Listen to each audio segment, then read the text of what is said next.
Hello students, good morning. कैसे हैं आप लोग?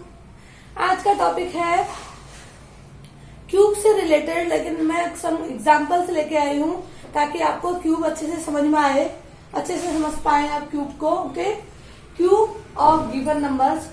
कुछ नंबर गिवन है हमको, इनके हम क्यूब कैसे निकालेंगे। चलो फर्स्ट से ट्राई करते हैं। पहला नंबर हमारे पास 5/6। 5/6 कैसा नंबर होगा? ये रेशनल नंबर होगा ना।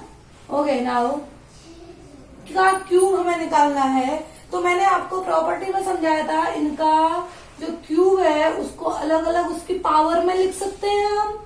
ओके, नाउ 5 का क्यूब हमको पता होना चाहिए। 5 का क्यूब हमारा क्या होता है? 5 5 जा 25, 5 जा 125, 6 6 जा 36, 6 जा 216। ओके, ये हमारे हो गए cube of rational numbers. It means जो हमारे रैशनल नंबर दिए थे हमें, वो हमारे क्यूब क्या आए? 125 डिवाइडेड बाय 216। ओके, ये एक आंसर, पहले का आंसर हो गया। सेकंड क्या है हमारे पास? सेकंड हमारे पास है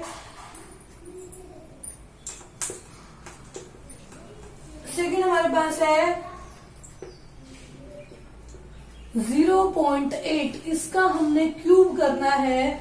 सबसे पहले ये डेसिमल नंबर को हम नॉर्मल फ्रैक्शन में चेंज कर लेंगे। 1 डिजिट के बाद पॉइंट है तो नीचे 1 डिजिट 1 के आगे 10 आ जाएगा। ये तो नॉर्मल सा है, आपको समझ आ रहा होगा आई थिंक। अब नाउ यहाँ पर क्या हो जाएगा? 8 की पावर 3 डिवाइडेड बाय 10 की पावर 3। ये हमारे क्या हो जाएगा? अब हमें पता होना चाहिए कि जो 8 है उसका क्यूब क्या होगा। 8 8 जा 64, सबको पता है। इतना तो आपको सबको पता होगा। 8 8 जा क्या होता है? 64। अगर नहीं आता उसके बाद तो हम मल्टीप्लाई कर सकते हैं। 8 4 जा 32, 8 6 जा 48, 48 49, 50 51, यानी कि क्या होता है? 512। और 10 का क्या हो गया हमारा? 1000, क्योंकि 10 जा 100, 100 10 जा 1000। ये तो इजी है ना। अभी नाउ फ्रैक्शन को फिर से डेसिमल में चेंज कर देते हैं, क्योंकि हमारा क्वेश्चन डेसिमल में है तो आंसर भी हम डेसिमल में देंगे। 1 2 3 डिजिट हमारे 0 है तो 1 2 3 डिजिट के बाद हमारा डेसिमल पॉइंट आ जाएगा। ये भी मैं एक अलग सा चैप्टर बना दूंगी, अगर समझ में ना आ रहा हो डेसिमल कैसे हम पॉइंट्स लगा रहे हैं। नॉर्मल सा जितने 0 हमारे यहाँ पर है उतने डिजिट के बाद हम नॉर्मली पॉइंट लगा देंगे, वंस से काउंट करके, इस साइड से नहीं, वंस से। वो आपको आई थिंक पता होगा, क्योंकि ये छोटे क्लासेस के 4th क्लास के है, लेकिन फिर भी मैं आपको वीडियो बना दूंगी। ओके, नाउ 4th क्लास का ये टॉपिक है क्या? डेसिमल को फ्रैक्शन में चेंज करना, फ्रैक्शन को डेसिमल में चेंज करा। तो इसका आंसर क्या हो गया? 0.512। ओके, नाउ हाँ, नेक्स्ट क्वेश्चन हमारा क्या था? -1/5। आप इतना समझो, जो हमारा ये नेक्स्ट क्वेश्चन है ये नेगेटिव में है। ये याद रखो, नेगेटिव है। अगर नेगेटिव का क्यूब करेंगे तो आंसर डेफिनेटली नेगेटिव आएगा, क्योंकि मैंने आपको समझाया था। नहीं समझ में आया तो मैं आपको मल्टीप्लाई करके दिखाती हूँ। ओके, नहीं समझ में आया, इट्स ओके। नहीं बोलो मैम नहीं समझ में आया था। ओके, नेगेटिव मल्टीप्लाई हो रहे हैं, सेम साइन हमेशा पॉजिटिव आंसर देते हैं। तो -1/5 प्लस का 1/25 multiply by -1/5 plus minus opposite signs हमेशा अपोजिट नेगेटिव देते हैं। तो आंसर क्या आएगा? माइनस का आंसर 5 का जो क्यूब होता है वो क्या होता है? 5 का जो क्यूब होता है वो होता है 5 5 जा 25, 5 जा 125, 125। तो ये हमारा आंसर आ गया इधर।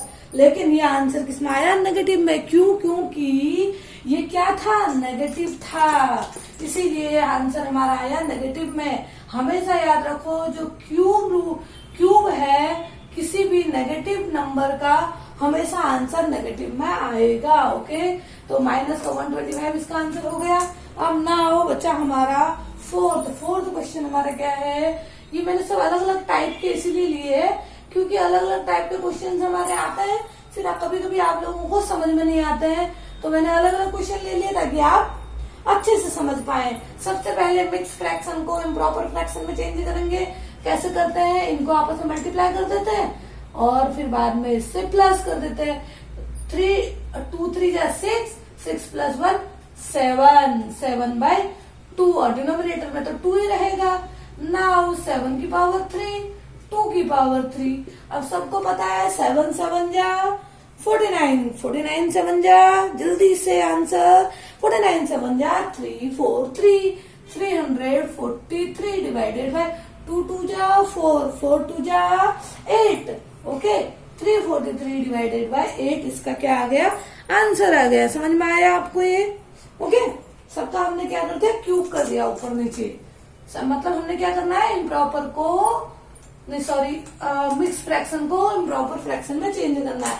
आई थिंक आपको ये समझ में आया होगा। नाउ एक क्वेश्चन और हमारे पास है। ये क्वेश्चन हमारा क्या बोल रहा है, देखो, find the volume of a cube with edge 2.2।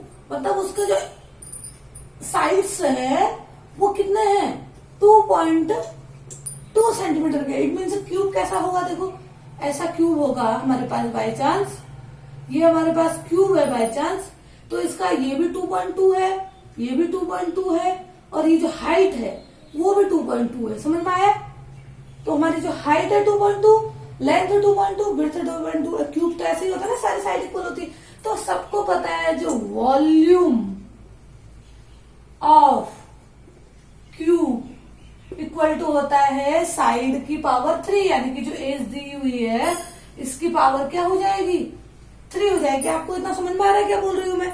जब भी हम किसी भी क्यूब का वॉल्यूम निकालते हैं उसकी जो साइड दी होती है उसकी पावर 3 हमारा क्या होता है, क्यूब। क्योंकि length into width into height होना चाहिए, volume length into width into height होना चाहिए, क्योंकि जो स्क्वायर होता है उसको लेंथ और विड्थ करते हैं। अगर वॉल्यूम निकालना हो तो उसमें हाइट भी ऐड हो जाएगी, इतना चीज ऐड हो जाएगा। तो इसमें लेंथ विड्थ हाइट सब एक जैसी है, तो हम सीधे सीधे साइड का क्यूब लिख लेते हैं, या ये जो एज दी हुई है इसका क्यूब लिख लेते हैं। तो एज हमारी क्या है, 2.2 की पावर 3 है। तो हम क्या कर लेंगे, 22 की पावर 3, यानी कि हमें अब इसको करने की जरूरत नहीं है। 22 की पावर 3 डिवाइडेड बाय 0.2 को हम अभी क्या कर लेते हैं, नीचे 10 कर लेते हैं। तो इसकी पावर भी, ये दोनों की पावर 3 हो गया। तो हमारा ये क्या आ जाएगा आंसर इधर। आपको समझ में आया ना हमने क्यूब कैसे बनाया? क्यूब केवल नॉर्मली इसने बोला था, मैंने उस साइड से उसकी उतनी ही दे दी और उसका क्या हो गया, क्यूब। ओके, नाउ यहाँ से क्या हो जाएगा, 22 की पावर 3 और यहाँ से आ जाएगा 10 की पावर 3। आई थिंक 10 की पावर 3 तो आप सबको पता होगा, लेकिन 22 की पावर 3 आपको अगर नहीं आता तो बहुत इजी है। मैं बता देती हूँ पहले आपको। 648 इतना होता है, नीचे हो जाएगा की पावर, नहीं सॉरी 1000 हो जाएगा। जो ये 1000 है इसको मैं आपको अभी बताती हूँ दोबारा से। ये जो 1000 है उसको हम क्या करेंगे, सॉरी यहाँ पर एक चीज गड़बड़ कर दी हमने, क्या करी, सेंटीमीटर नहीं लिखा, सेंटीमीटर क्यूब। क्यों सेंटीमीटर क्यूब आएगा, क्योंकि इसको अगर मल्टीप्लाई करेंगे 3 तो सेंटीमीटर भी तो ना, सॉरी की पावर 3 होगा तो ये सेंटीमीटर की पावर भी तो अंदर 3 होगा ना, ऐसे सेंटीमीटर लिखेंगे तो ये बाहर आएगा तो सेंटीमीटर की पावर 3 नहीं होगा। तो यहाँ पर सेंटीमीटर की पावर 3, यहाँ भी सेंटीमीटर की पावर 3, तो यहाँ पर क्या हो जाएगा 10.648 सेंटीमीटर क्यूब। ये इसका क्या हो जाएगा, वॉल्यूम हो जाएगा। समझ आया? अब यहाँ पर आपको थोड़ा सा मैं बता देती हूँ, ये इसका आंसर है। Okay, volume of A cube का आंसर कितना आएगा, 10.648 सेंटीमीटर क्यूब। अब देखो 40 ये है, 24 का क्यूब हमें नहीं आ रहा है, तो 24 का हमें वो तो पता है ना, स्क्वायर ना, सॉरी 22 का स्क्वायर क्या होता है, 484। ये होता है ना 484 इसका स्क्वायर, 484 स्क्वायर हो गया। तो हम क्या करेंगे, 22 से फिर से मल्टीप्लाई कर देंगे, फिर से मल्टीप्लाई करेंगे तो आंसर 4 2 जा 8, 8 2 जा 16, 1 कैरी, 4 2 जा 8 और 1 9, फिर यहाँ क्रॉस 4 टू जा 8, 8 टू जा 16, फिर यहाँ से 8 4 टू जा 8 और एक 9। नाउ ये क्या हो गया 8, 6 और 8 कितना हो गया 4, 14 हो गया ना। 10 और 6 16 और ये हो जाएगा 10। यही आया था ना हमारा आंसर 10.48 ऐसे सेंटीमीटर क्यूब, यही निकाला था ना हमने आंसर। तो देखो आंसर यही आया। ओके, ऐसे निकलते हैं। ओके, आपको वीडियो कैसा लगा, अच्छा लगा तो लाइक करिए, सब्सक्राइब करिए मेरे चैनल को और बेल आइकन को क्लिक करिए ताकि आपको और वीडियो भी मैं बनाऊं वो आपको लिंक मिल सके। Okay, thank you so much.